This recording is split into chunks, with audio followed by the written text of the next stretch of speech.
মুখ্যমন্ত্রীর সঙ্গে আজ 26,000 চাকরিহারার বৈঠক। শহীদ মিনার থেকে নেতাজি ইনডোর স্টেডিয়াম যাওয়ার জন্য লম্বা লাইন।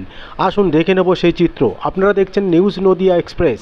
চ্যানেলটিকে সাবস্ক্রাইব, লাইক, শেয়ার এবং ফেসবুক পেজটি ফলো করুন আর দেখুন নিউজ নদিয়া এক্সপ্রেস।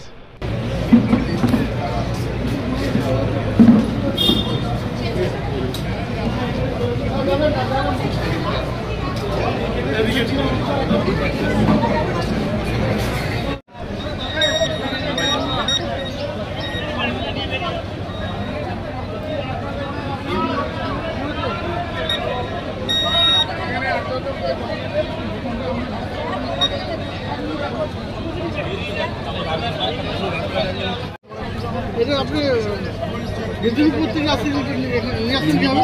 ব্যাপারটা ব্যাগে করে এনেছি আমি তো ঘর ছেড়ে দিয়েছি, মানে আমরা তো ঘর ছেড়ে দিয়েছি, ওই ছবি এবার নিয়ে চলে আসছি, একবারে ঘর ছেড়ে দিয়েছি। ওয়াইফ আমার আগের সপ্তাহে চলে এসছে।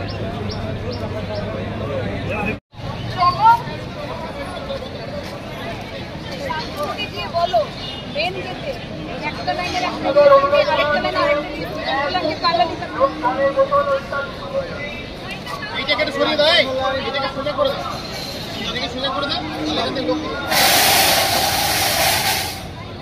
ধীরে ধীরে এগিয়ে চলুন, ধীরে ধীরে এগিয়ে চলুন। লাইনে যাবেন না, লাইনে যাবেন, আপনারা হাতে রাখবেন বা গলায় ঝুলিয়ে রাখবেন না। জলের বোতল নেবেন না, জলের বোতল নেবেন না, ভেতরে জলের ব্যবস্থা আছে।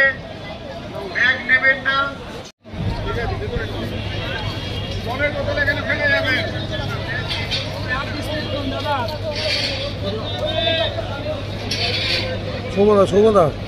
সৌমদা একটু সাইড দাও।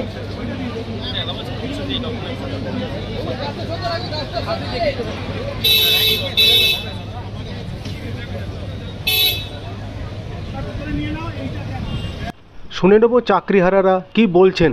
যোগ্য তাদের যাতে আমাদের পুনরায় আমাদের চাকরিতে বহাল রাখে, অযোগ্যদের বাতিল করে, এবং তার ফলেই কিন্তু আজকে যোগ্য অযোগ্যকে মেশানোর ফলেই সুপ্রিম কোর্ট আমাদের প্যানেলটা বাতিল করলো।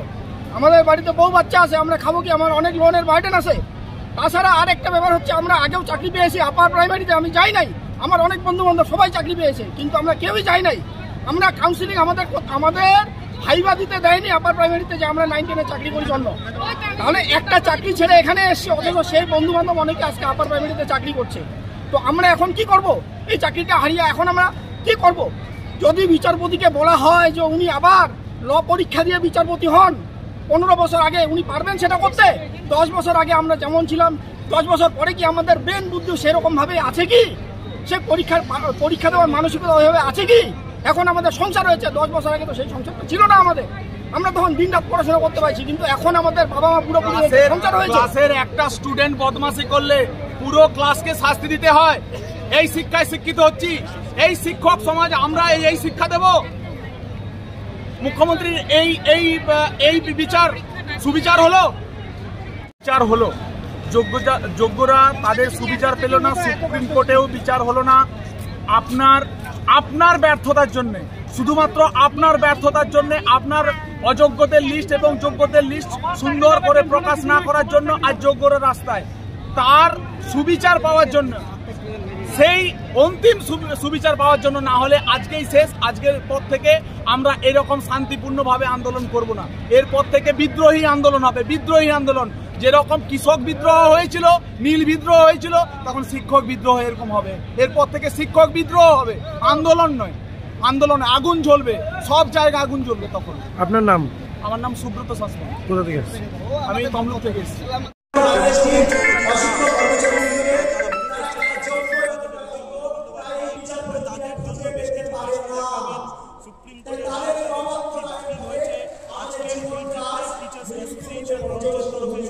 শিক্ষক নয়, শিক্ষাকর্মীদেরও আমন্ত্রণ জানানো হয়েছিল এবং তারাও কিন্তু এসে উপস্থিত হয়েছেন। প্রথম আমাদের বঞ্চিত যোগ্য শিক্ষক শিক্ষিকা অধিকার মঞ্চের পক্ষ থেকে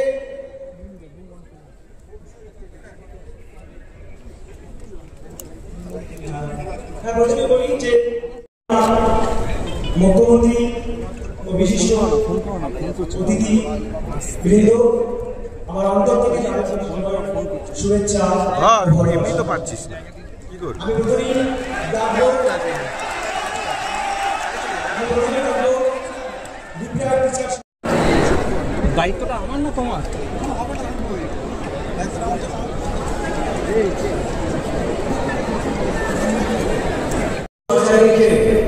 তাদের ন্যায্য অধিকারের জন্য প্রচেষ্টা চালিয়ে যাচ্ছে।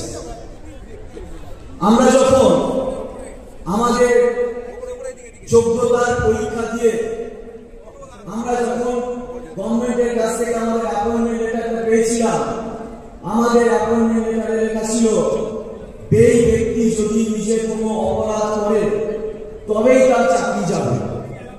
কিন্তু আমরা কোনো অপরাধের সঙ্গে যুক্ত ছিলাম না, আমরা কোনো অবৈধভাবে নিযুক্তির সঙ্গে যুক্ত ছিলাম না। কিন্তু দুর্ভাগ্যজনকভাবে